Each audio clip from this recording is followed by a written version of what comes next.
What's the meaning of avant-garde?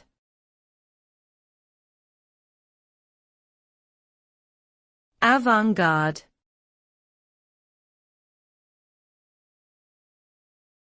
Avant-garde.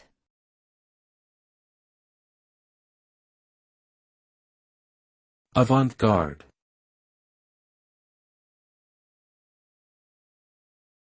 Avant-garde.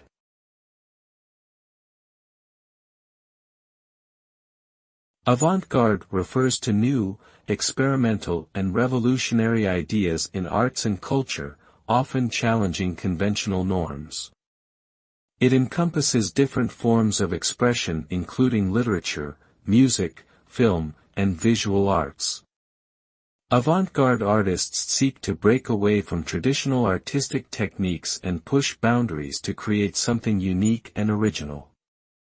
The result of avant-garde art may shock or challenge the audience's perceptions, but it serves as a catalyst for progress and change in cultural and artistic movements.